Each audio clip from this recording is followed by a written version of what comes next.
Ladies and gentlemen, good day and welcome to the TCS earnings conference call. As a reminder, all participant lines will be in the listen-only mode, and there will be an opportunity for you to ask questions after the presentation concludes. Should you need assistance during the conference call, please signal an operator by pressing star, then zero on your touchtone phone. Please note that this conference is being recorded. I now hand the conference over to Ms. Nehal Shah from the Investor Relations team at TCS. Thank you, and over to you. Thank you, operator. Good evening and welcome everyone. Thank you for joining us today to discuss TCS's financial results for the second quarter of fiscal year FY 2026 that ended on September 30th, 2025. This call is being webcast through our website, and an archive, including the transcript, will be available on the site for the duration of this quarter. The financial statements, quarterly fact sheet, and press releases are also available on our website. Our leadership team is present on this call to discuss our results. We have with us today Mr. Q2FY26, Chief Executive Officer and Managing Director. Hi everyone. Ms. Aarti Subramanian, Executive Director, President and Chief Operating Officer. Hi everyone. Mr. Samir Sakseria, Chief Financial Officer. Hello everyone. And Mr. Sudeep Kunnumal, Chief Human Resources Officer. Hello everyone. Our management team will give a brief overview of the company's performance, followed by a Q&A session. As you are aware, we don't provide any specific revenue or earnings guidance, and anything said on this call which reflects our outlook for the future or which could be construed as a forward-looking statement must be reviewed in conjunction with the risks that the company faces. We have outlined these risks in the second slide of the quarterly fact sheet available on our website and emailed out to those who have subscribed to our mailing list. With that, I would like to turn the call over to Kriti. Thank you, Nehal. Good day, everyone. Firstly, I would like to warmly welcome Sudeep Kunnumal, who has taken charge as our CHRO with effect from 1st October. Sudeep brings over 3 decades of experience encompassing a wide spectrum of areas within human resources, with leadership roles across multiple geographies, business groups, and HR sub-functions. Please join me in wishing Sudeep all the very best in his new role. Thank you. Moving on to Q2 performance, we have delivered a good performance in the backdrop of continued macro challenges. All verticals, except consumer business, and all geographies, except United Kingdom, returned to positive sequential growth this quarter. India and emerging markets continue to show strong growth momentum in Q2. In reported currency, our revenue grew 3.7% sequentially and 2.4% year-on-year. Our quarterly revenue grew 0.8% sequentially in constant currency. International revenue growth was at 0.6% quarter-on-quarter in constant currency. We also delivered strong operating margins and free cash flow. We continue to see robust sales momentum this quarter across industries and markets. We are pleased to report a TCV of 10 billion. BFSI TCV was at 3.2 billion, and Consumer Business Group contributed 1.8 billion. North America TCV was 4.3 billion. Our TCV had a sequential increase of 6.5% and a year-on-year growth of 16%. More importantly, this quarter, we announced a significant mega deal with Tryg Insurance, underscoring our continued success in securing large-scale, complex engagements and reinforcing our position as a trusted strategic partner for our clients. Our deal pipeline continues to show strong momentum with a healthy mix of cost optimization and transformation deals, as well as services and platform deals across new and existing businesses. Based on client conversations, Q2 revenue growth and TCV, and a strong demand pipeline, we see FY26 international revenue growth to be better than last fiscal year. IT services spend is steady with no significant change expected in near term. Lingering uncertainties in the broader economic environment continue to remain a key challenge. Companies are keeping a tight control over their discretionary budgets. In response to economic and demand volatility, clients are consolidating vendors to achieve transformation objectives effectively and efficiently. We are finding good success in many such large deals using our differentiated AI-infused solutions. The mega deal with Trig Insurance is a good example of how we scale long-standing partnerships with our contextual knowledge, unmatched delivery track record, and leadership in AI. Now I want to move on to another important message. In the last few quarters, we have undertaken many internal and external transformation initiatives to accelerate the adoption of AI within TCS and our clients. We've been engaging with our clients and understanding the challenges they are facing in scaling AI and collaborating with technology partners and academia to unlock the true potential of this technology. This experience gives us the confidence to say that TCS will become the largest AI-led technology services company, enabling business, government, and society. This transformation is currently underway. Early this year, we expanded our leadership team with Aarti Subramaniam joining us as COO and Mangesh Sate as CSO. We also created the new roles of Chief Digital and Information Officer with Jana and Head of AI and Services Integration with Amit Kapoor. We are committed to making significant investments towards transforming ourselves in order to realize our vision. At this time, our investments are focused on these 5 pillars. TCS raised the power of AI, our internal transformation to drive an AI-first culture, build AI solutions, and scale AI for connected intelligence. Redefining all services in a human plus AI services model, we have established an AI and services transformation unit for this purpose. Third, building a future-ready talent model.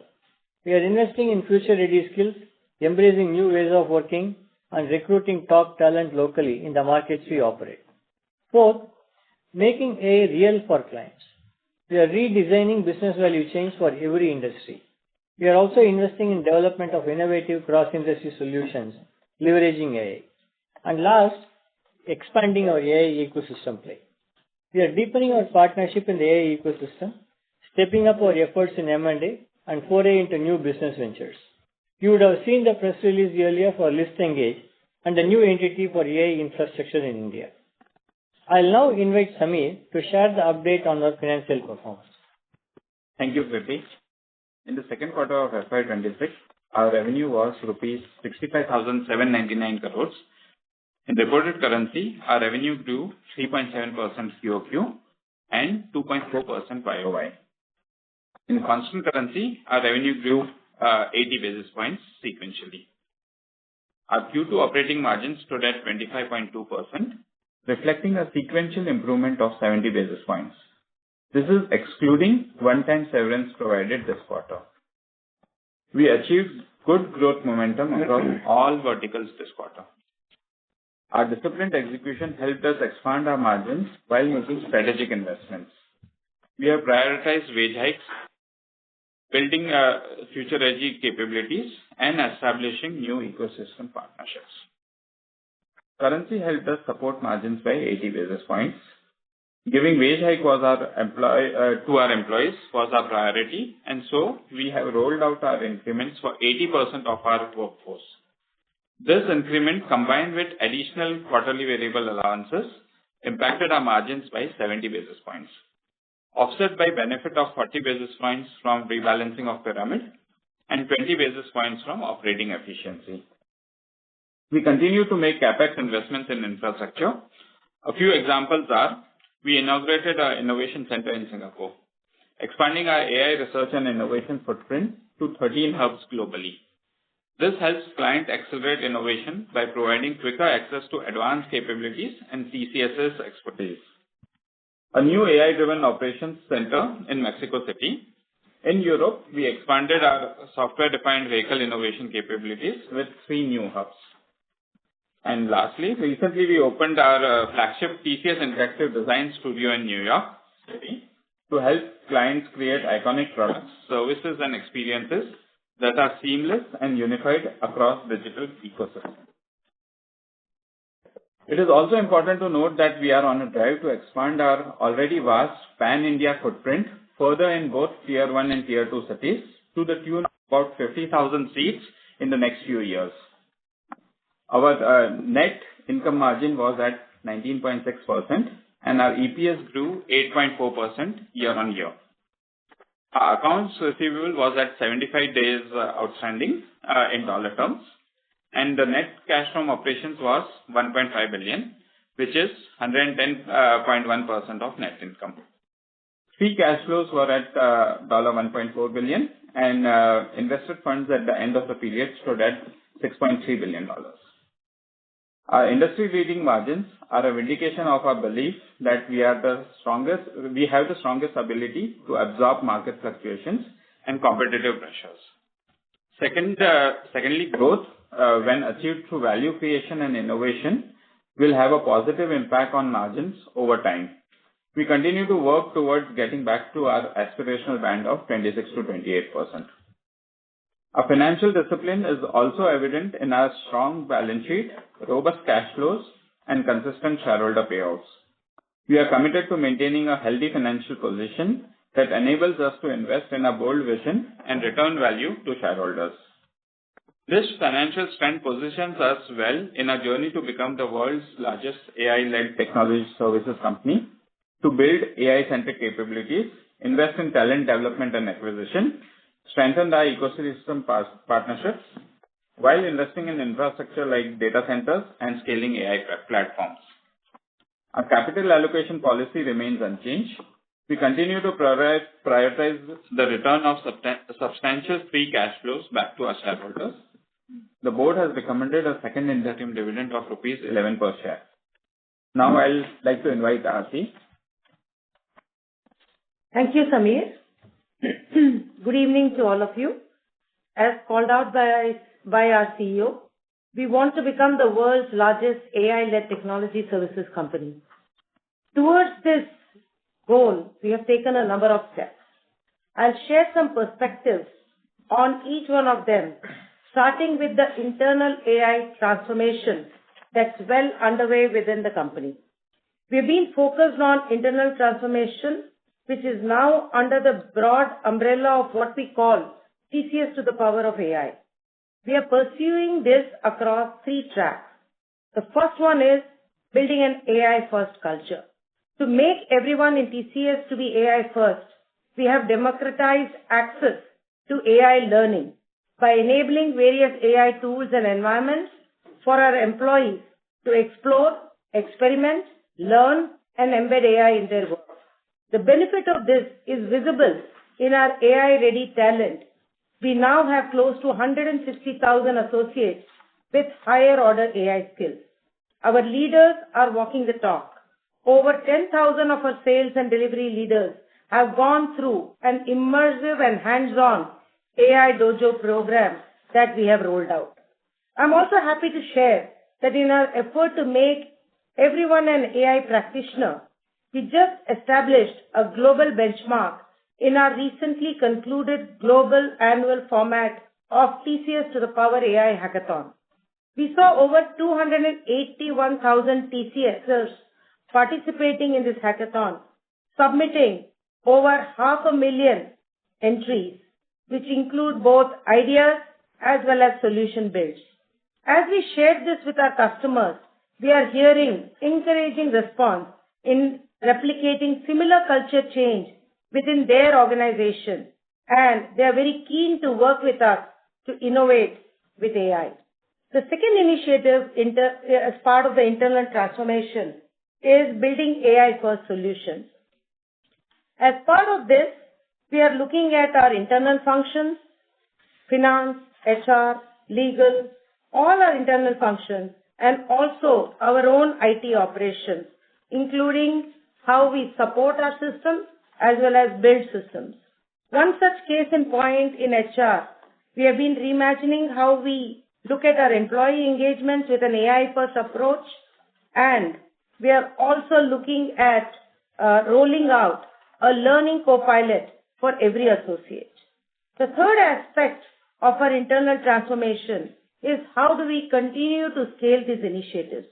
We have set up a TCS to the Power AI office that addresses 3 critical foundations of our initiatives: scaled agentic AI architecture, responsible AI use, and platform and partner innovation and IP creation. These foundations are in place and are continuously evolving within the dynamic ecosystem around us. Now, let me talk about how we are scaling AI for our customers. The journey of making AI real and experiential for our customer cuts across industry value chains, enterprise platforms, and solutions. We see this journey starting with ideating and innovating, leading to building and scaling with AI. We are taking AI close to our customers with AI Innovation Days at customer locations, TCS spaceports, and our India delivery centers. We are leveraging rapid build as an approach to deliver business outcomes with AI in a matter of weeks. We are also helping our customers scale AI across their enterprises through AI labs, AI office, and AI platforms. We are also building agentic AI solutions for business value chains in each industry and enterprise functions across all our industry verticals. Moving on to the third pillar of our strategy, we are transforming every service line that we operate in and offer to our customers. We are reimagining each of these service lines with a human plus AI collaboration solution blueprint. This blueprint uses 5 scale AI autonomy models to define the interplay between our employees and the AI agents/systems. As we progress towards our North Star ambition for each of these service lines, we are defining the art of possible of what the future can look like for each of these service lines. Sudeep and Kriti will cover the remaining 2 pillars of our strategy later in this call. Now, I would like to provide a brief update on cybersecurity. As all of us know, global businesses are increasingly experiencing cyber threats. These threats are getting more and more sophisticated. We are working closely with our customers to safeguard their interests. Recent incidents saw some of our TCS clients becoming victims to these cyber attacks, resulting in disruptions to their businesses. I would like to clarify that there has been no compromise of TCS systems, nor any impact to other customers of TCS in these incidents. The investigations for these incidents are being managed by the customers respectively, and TCS is playing a significant role in supporting the customers in their recovery efforts. These efforts have been positively acknowledged by our customers. I would now like to invite Sudeep. Go ahead, Sudeep. Thank you, Aarti. Good evening, all of you. In quarter 2, we announced a wage hike for over 80% of our workforce with effect from September 1st. Our quarterly variable allowance was higher than last quarter. Reflecting our commitment to reward employees for their contribution, TCS has always been first in announcing wage hike across cycles.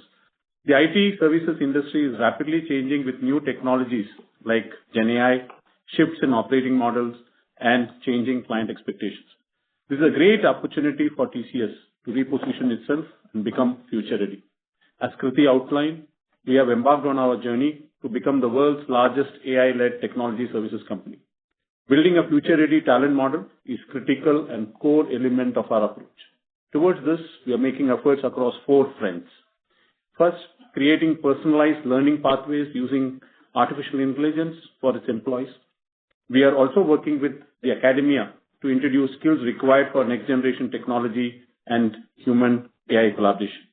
Next is acquiring top talent from industry for cutting-edge skills and capability. The third one, hiring diverse skills locally across geographies. We have perfected this model in Latin America and a large local workforces in all key geographies, including the US, UK, and Europe, which we will continue to expand. And finally, we have released 1% of our workforce, mainly mid and senior level, with skill and capability mismatch. We are providing the impacted employees with benefits, counseling, and outplacement support for their transition, as well as severance at terms higher than industry standards. Additionally, there has been involuntary attrition as part of our regular ongoing efforts pertaining to performance and bench policies. With the new hires, the release and attrition, voluntary and involuntary, at the global workforce close for Q2 FY26 stands at 5,93,314. Finally, on H-1B, we have significantly localized our workforce in the U.S. Approximately just about 500 associates have traveled to the U.S. on H-1B. We believe our business model will be able to adapt quickly to any changes in immigration policy. In Q2, we provided 1,135 crore towards severance. The severance package is much better than industry standards. We approach this whole exercise with empathy and care. We are on a journey to build a strong future for our clients and all other stakeholders. We'll continue to nurture our employees and recruit future relevant skills required for our growth across all markets. We'll continue to be a net job creator. Lastly, we continue to be benchmarked with the best employers globally for our workplace practices and policies. In Q2, we won more than 23 awards globally across various aspects of HR value chain, including our work towards gender equity. I will now like to invite Kritik. Thank you, Sudeep. Earlier in the call, I had articulated the 5-pillar strategy to become the world's largest AI-led technology services company. Aarti spoke about our internal transformation, TCS power of AI, and also how we are reimagining all our service lines and making AI real for our customers. Sudeep spoke about the future-ready talent model. Moving on to the 5th pillar of our strategy, we will be significantly expanding our participation in the AI ecosystem. Towards this, we have built strong partnership with deep tech companies, hyperscalers, niche startups, amongst others. We are deepening our participation in the AI ecosystem by expanding into adjacencies. We are creating a world-class AI infrastructure for all stakeholders, including enterprises, hyperscalers, and sovereign requirements. Earlier this year, we announced the launch of TCS Sovereign Secure Cloud. We are seeing very good traction for the same in our client base in India. In partnership with IBM and Government of Andhra Pradesh, we are deploying India's largest quantum computer in the country's first Quantum Valley Tech Park. And we are also forging strategic partnership with key technology players. We have formed strong 360-degree partnership with all major technology players, including all the hyperscalers, generative AI players, cybersecurity product companies, enterprise product companies, and specialist AI solution providers. Today, our board approved the creation of a TCS subsidiary that will focus on building a sovereign AI data center with a capacity of up to 1 gigawatt. We have stepped up our efforts in pursuing acquisitions to enhance our capabilities, including high-end services, intellectual property, and market presence. Towards this, we also announced just today acquisition of ListEngage, a leader in marketing tech and Salesforce. Our journey to becoming an AI-led organization is anchored in bold transformation from talent and infrastructure to customer value and ecosystem partnerships. With this objective, TCS is poised not only to lead the AI revolution but to shape a future where technology and human ingenuity together create lasting impact for all. We are confident that staying true to our values will lead us to sustainable long-term growth with superior profitability. I'll now open the line for questions. Thank you very much. We will now begin the question and answer session. Participants who wish to ask a question may press star and 1 on their touchtone phone. If you are using a speakerphone, please pick up your handset while asking a question. This is required to ensure optimum audio quality on the call. If you wish to remove yourself from the question queue, you may press star and 2. Ladies and gentlemen, we will wait for a moment while the question queue assembles.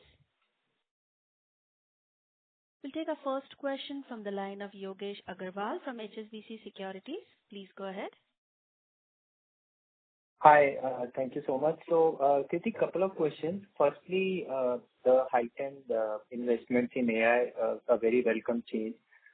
My question was, can you provide a little more clarity on the capex required? Because 1 gigawatt seems to be a very, very big investment. I mean, global references are almost $20 billion of investment. So, what is the time period? What is the kind of capex? And you said it is sovereign. So, what does it mean in terms of the clientele? Would you be selling into your traditional clients or mostly in India? So, a little more clarity would be very helpful. Yogesh, from a CapEx perspective, while we have set a target of 1 gigawatt, but we will be doing it in phases. We expect to achieve 1 gigawatt over a period of 5 to 7 years. And our calculation roughly is about every 150 megawatt would be about $1 billion. So it's not that we are going to put all the money in year one. And we also clarify that this would be a combination of equity and debt. And we'll also bring in finance partners for the equity. So maybe if we require more color, Samir can provide on that. The reason that we are saying sovereign cloud is it's going to be established in all centers in India, and it will be host all the data. We are expecting all data and compute to be hosted in India and not leave the shores of India. That's the reason we are saying it's a sovereign data center. Just to provide some more information, our current objective is to provide all passive components. The client whosoever is occupying, they will bring in their compute and storage. Great. Thank you. And we hoping to sell this to the pure play AI providers, the deep tech companies, and the hyperscalers, and to some to a great extent the government needs in India and the Indian enterprises are the expected participants here. Right. Okay. Thank you. Just secondly, on the growth, you said the demand environment hasn't changed and the macro uncertainties are the key reason.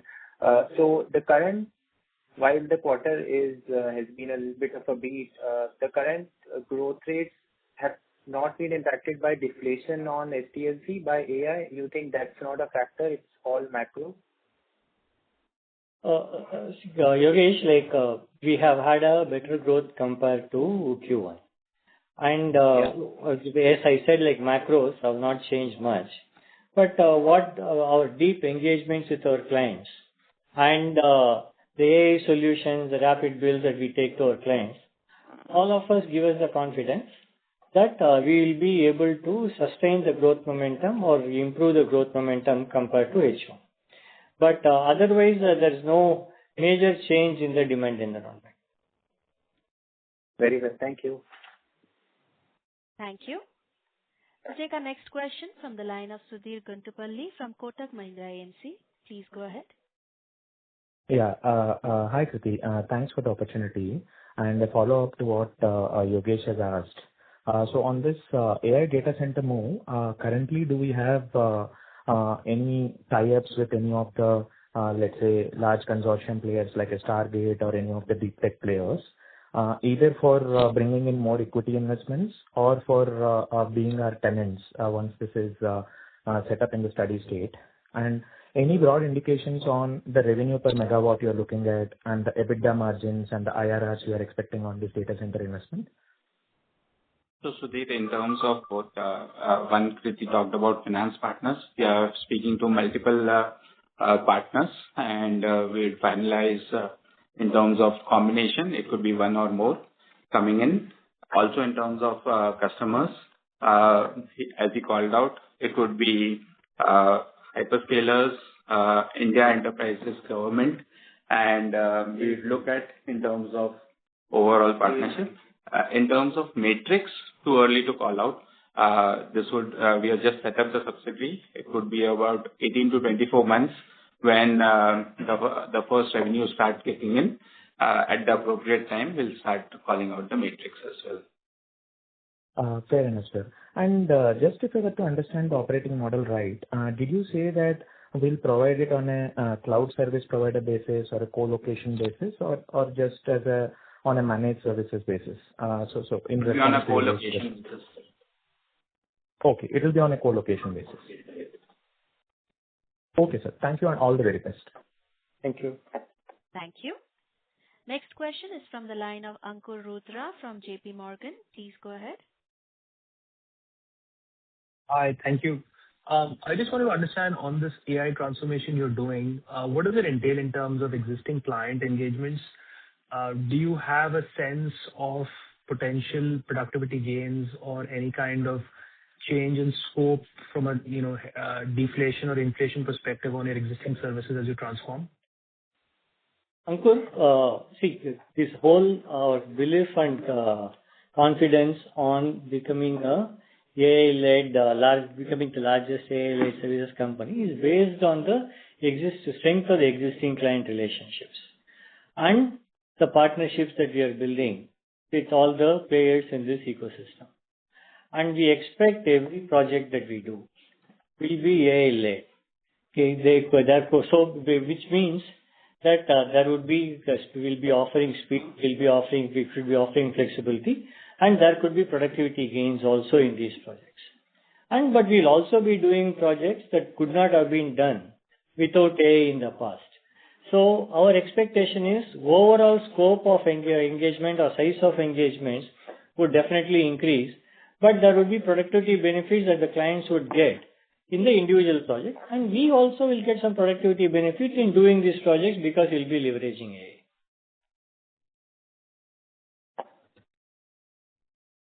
Got it. Understood. I just want to clarify a couple of things. One, was there any headwind on the client this quarter which had a cybersecurity incident in terms of your revenues and margins? And also, second clarification was if the redundancy charge we took this time, given 1% was impacted, should we expect something similar in future quarters also? No, first on the headwind, Ankur. Okay, the only headwind we impact is because of the nature of the outages they had.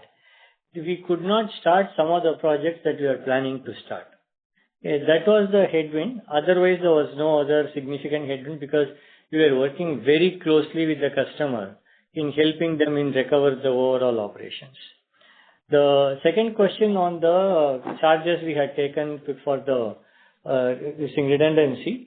As we explained before, we would be continuing this exercise throughout the year. So at the same time, we are not chasing a particular number here, but we will continue to do this throughout the year. So whenever we are paying, if you are paying any redundancy charges, we'll take the charge appropriately in next 2 quarters. But I don't want to quantify I cannot quantify what would be the number at this time. Appreciate it. Thank you, and best of luck. Thank you. Next question is from the line of Ravi Menon from Macquarie. Please go ahead. Hi, thank you. Congrats on a really broad-based growth. If I'm looking at the data center investment again, what really prompted this? This is very unlike, I'd say, our approach so far. We've been asset-light. Yeah. So Ravi, we've been looking at opportunities to expand our play in the overall AI ecosystem. And if you look at, we've been working with many of them as the solution providers, solution integrators, or leveraging the cloud. Now, in the past, if you look at, we also wanted to expand the footprint in India, leveraging the participation we have with all these partners. As you know, some time ago, and we also been in the private cloud to a limited extent in the past. And then we announced recently the secure sovereign cloud for India requirement. We also announced our participation in the quantum program with Andhra Pradesh government. So in order to, we looked at this important adjacency that we should enter into. And with that in mind, and we also strengthened our partnership and relationship with the hyperscalers and the deep tech by doing this. So all this put together, we thought, and of course, the most important thing is our calculation, the unmet demand that's going to be in the data center space. Like we believe currently, our calculation shows that we have only 1.2 gigawatt of capacity in the country. And the next 5 to 6 years, it can go up to, the demand can go up by almost 10 times. Whereas the capacity, at least committed capacity is only about 5 to 6 gigawatts. So that is going to leave so much of unmet demand. So all these things put together, we thought it's a good opportunity for us. And the most other point is it also guarantees a stable annuity revenue as well. Thanks so much for the detailed explanation. The second question on the productivity improvements that you're seeing in AI.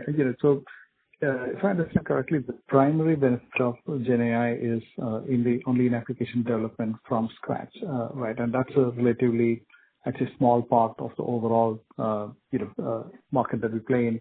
because what we do is primarily IT outsourcing, which is application maintenance and infrastructure maintenance, things like that, right? So would that be right, that those activities, we already have level 1 support more or less automated, so to the existing book of business, how should we think about the impact of AI?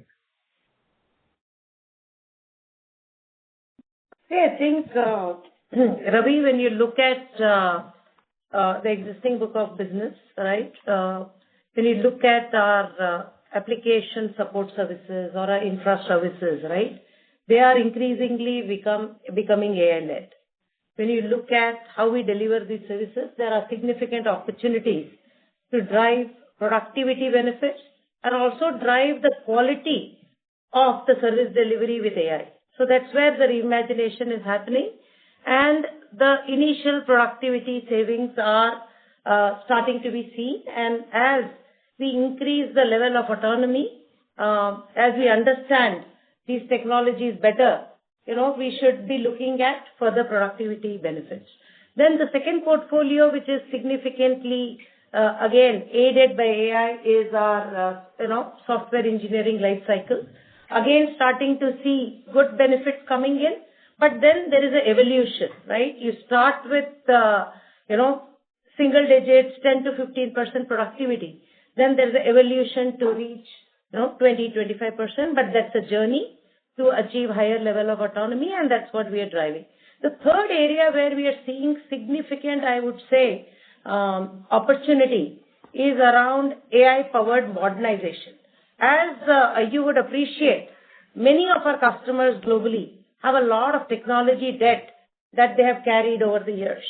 Gen AI and agentic AI are powerful tools to really address the tech debt, right? You can actually use these Gen AI to understand the legacy code and forward engineer and deliver the new code.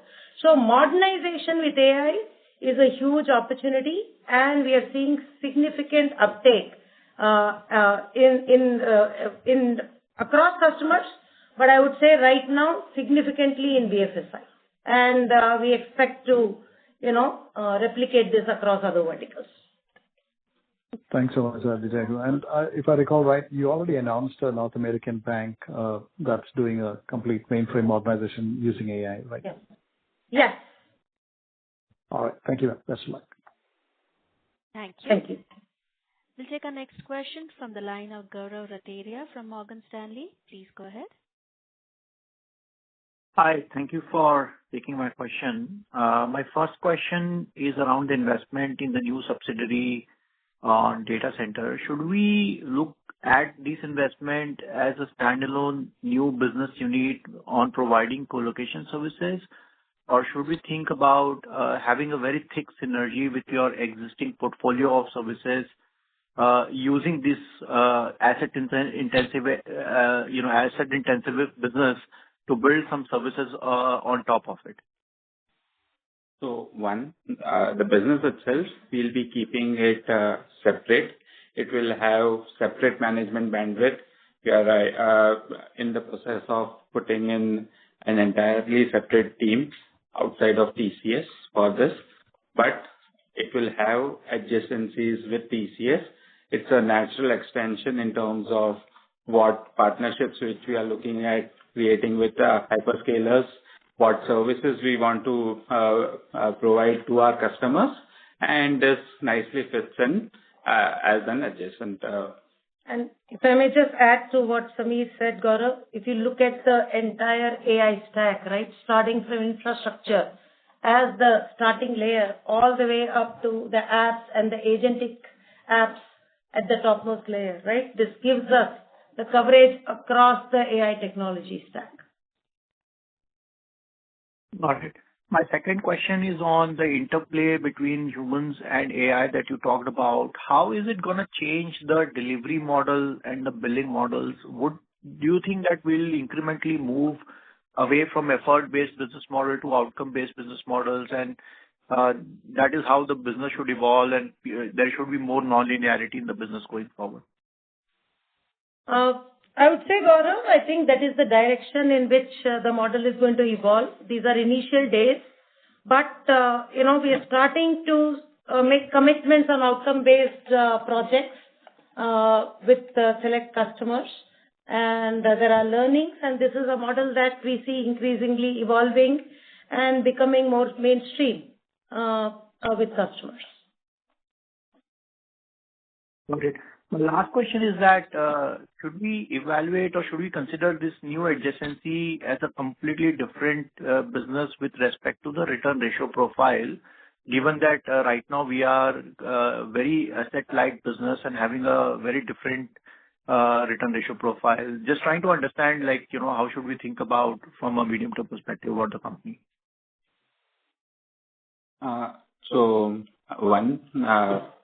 As we said, this is an investment which we will come.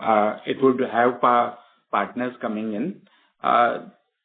From a profitability perspective, I don't think at an overall TCS level, it will not be margin dilutive.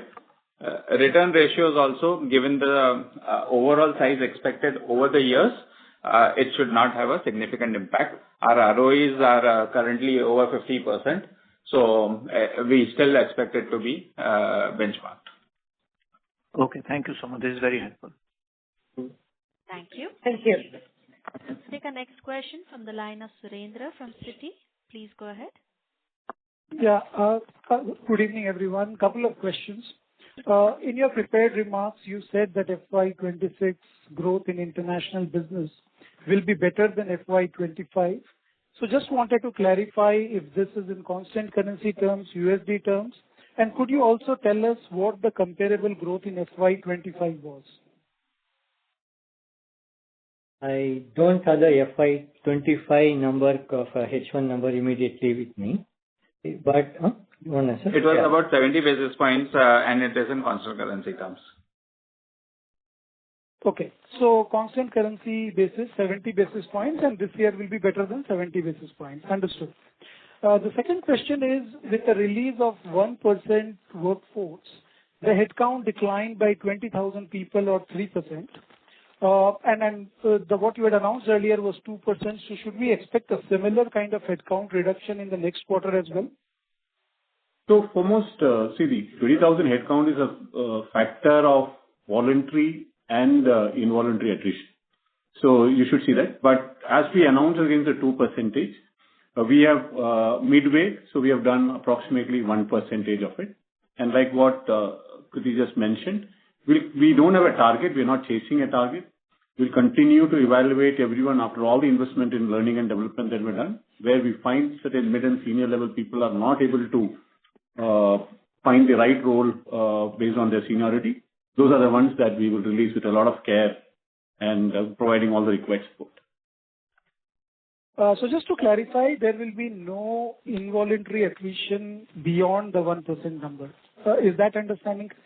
No, I didn't say that. See, we estimate it to be 2%. We are currently at 1%, and we will continue to evaluate people whom we can redeploy, whom we are not redeploy, and those are the people that we will release. And just one last clarification. Sorry, go ahead. No, did I answer your question? Yeah, no, that's fine. Thank you.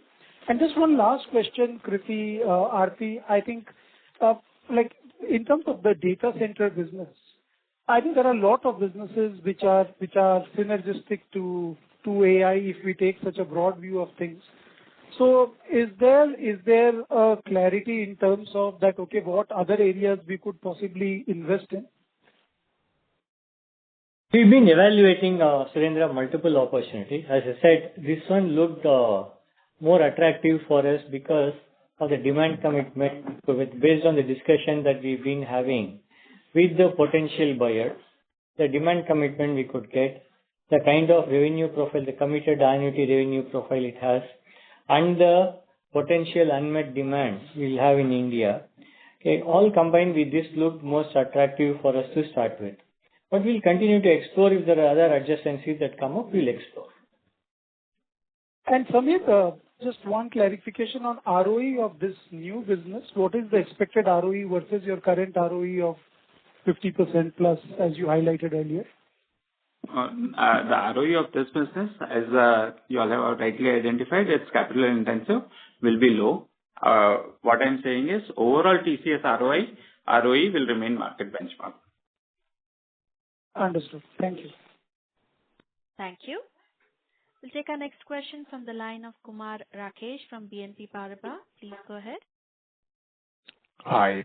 Thank you for taking my question. My first question was a clarification. So the statement which you made that TCS intends to become world's largest AI-led technology services company, how are you defining that as the largest AI-led technology company? Which matrix you are targeting at? Kumar, as I said, based on the discussions that we've been having with customers, and based on the kind of CRT talked about, the internal training we did, hackathons we did, number of participation. So we believe that we in multiple metrics, right? Be in terms of number of people participating, number of projects which we'll be doing, all combined together, we would definitely we will become, with aspire to become the largest. If you ask me one single metric today, I don't have it, to be honest. We will be evolving. How do we measure ourselves on a year-on-year growth and improve on this? And so that's the honest answer. But we are confident that we will be able to have the biggest impact that we will deliver in the industry because of leveraging AI. Got it. Thanks for that. My second question was around margin. So we have seen sequential improvement. Now the wage hike is behind you and pyramid rationalization also would start kicking in. And going by your comment, your second half growth should be better than first half. So for the rest of the year, is it fair to expect the margin should continue to see an expansion? So, Kumar, as you know, in H1, we have improved 100 basis points. We will continue our journey towards our aspirational band of getting closer to 26%. But the takes on it or the puts on it have been in terms of the implications which you called out. The wage hike was in Q2 for 1 month. It will be for the full quarter next quarter. Also, in terms of the investments which we have called out, would have an impact in terms of we have been investing and this would have increased investment requirement. Irrespective of it, we would want to inch closer to 26%. Great. Thanks a lot for that. Thank you.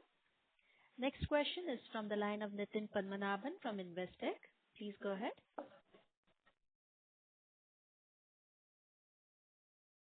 Yeah, hi. Good evening. Thank you for the opportunity.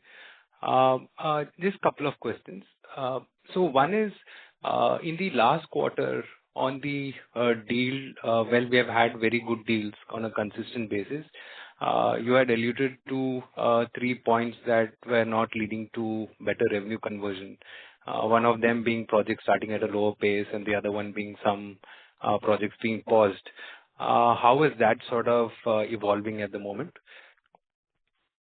Nitin, that point, we probably, as I was alluding to, it's in a much improved, it's an improved situation. The number of project deferrals or projects getting paused have reduced compared to the last quarter. Sure. So incrementally, we should see better accretion. At least growth should be in the positive territory here on, and you have alluded to that. That is our hope. Correct. Any incremental update on, let's say, BFSI or consumer and Europe? I think last quarter you were a little tepid from a commentary on those three. So just wanted your thoughts there.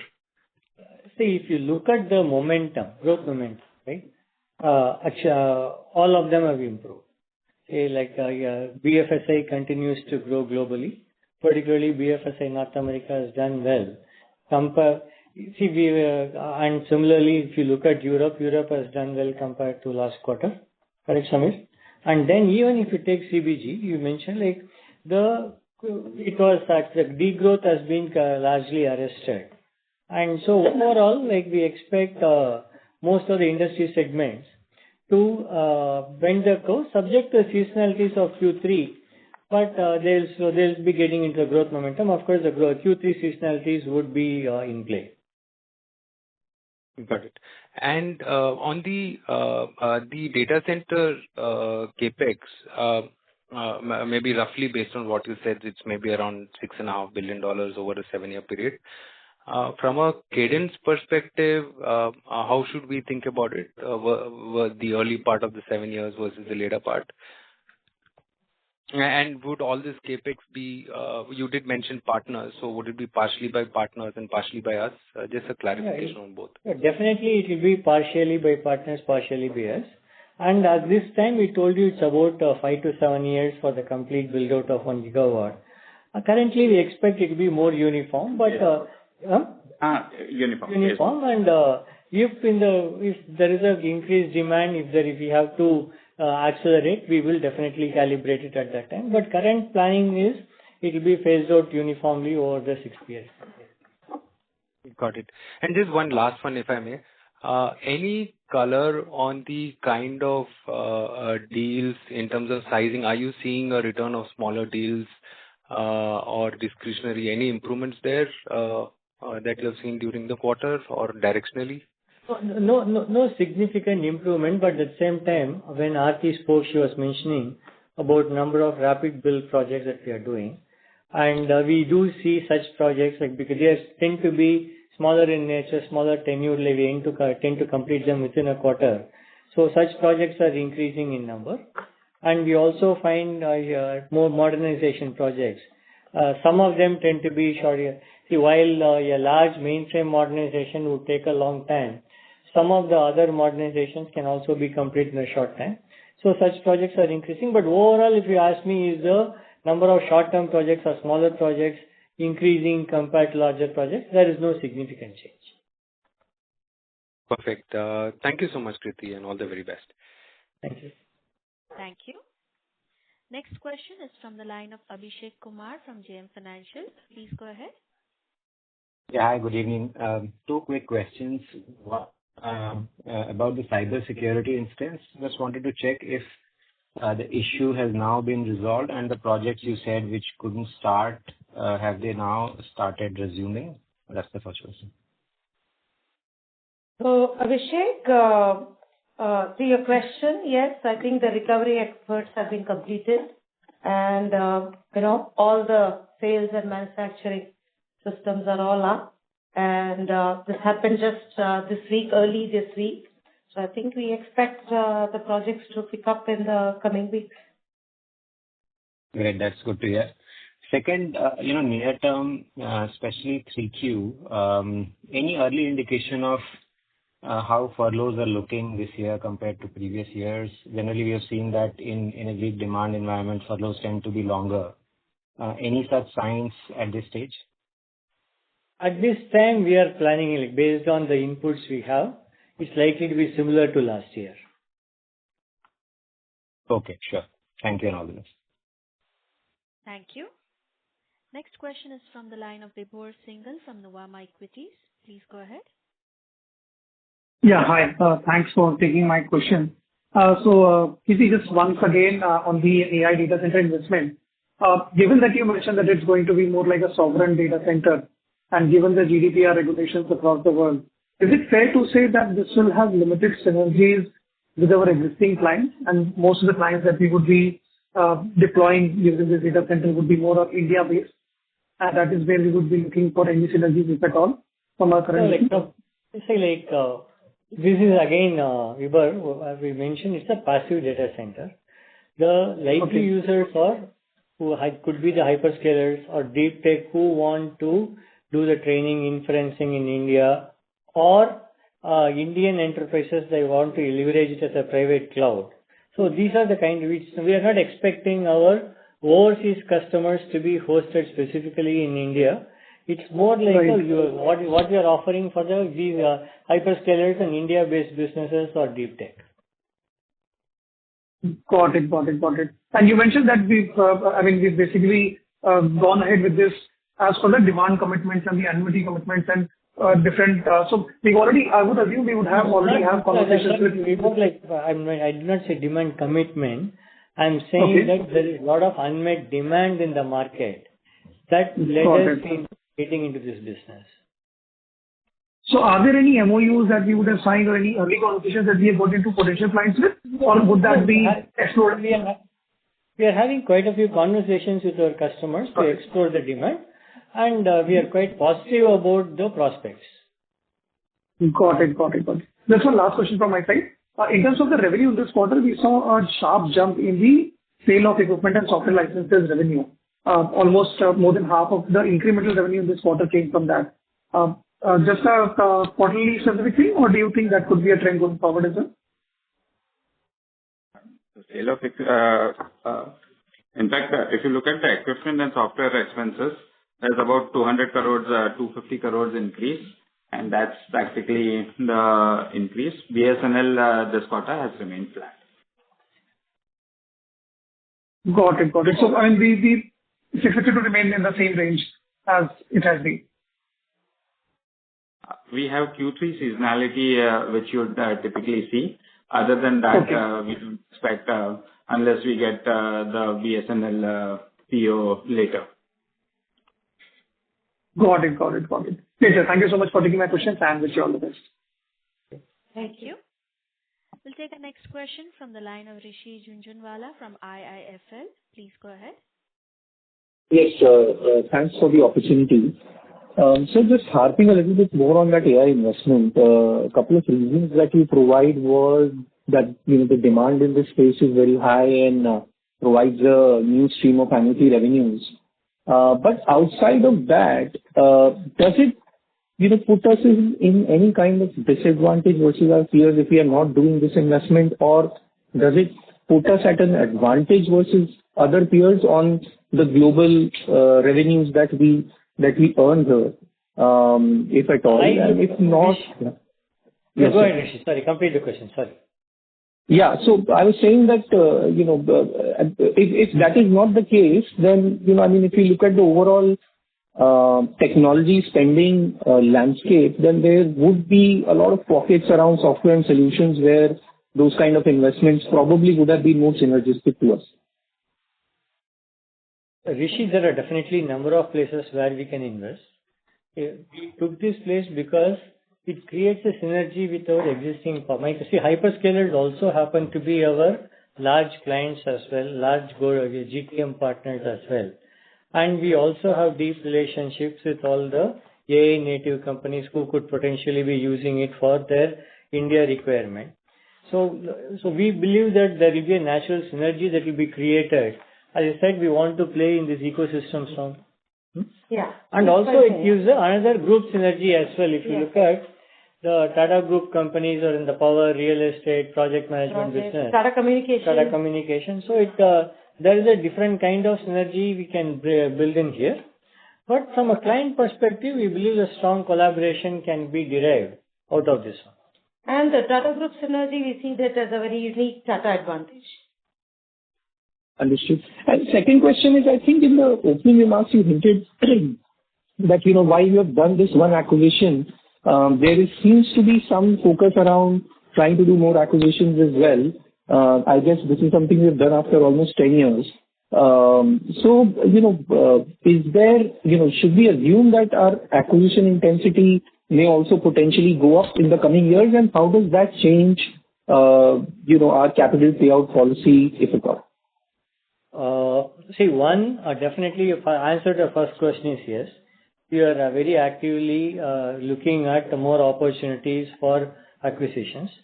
And capital payout policy, we will see now at this time the stated policy continues to be to return 80 to 100% of substantial free cash flows, and that is after all investments. So, but if we end up making a huge acquisition that impacts our ability to do a cash flow, we will be upfront about it. Understood. All right. Thank you. Thank you. Ladies and gentlemen, we'll take that as the last question for today. I now hand the conference over to management for closing comments. Over to you. Thank you, operator. In Q2FY26, Our revenue grew 0.8% sequentially in constant currency, with an operating margin of 25.2% and a net margin of 19.6%. We saw good growth momentum across most verticals, service lines, and geographies this quarter. International business fueled growth, along with India and emerging markets performing well, despite BSNL engagement ending in Q1. Our TCV was robust at $10 billion in Q2, which grew 16% year-on-year, including a mega deal win using AI-enabled differentiated solutions. We reiterate our outlook for FY26 international revenue growth being better than last year. TCS will continue to be a key jobs provider in the industry. We want to become the world's largest AI-led technology services company, enabling business, government, and society. With that, we wrap up the call today. Thank you all for joining us, and wish you and your families a very happy festive season ahead. Thank you. Thank you, members of the management. On behalf of TCS, that concludes this conference call. Thank you for joining us, and you may now disconnect your lines.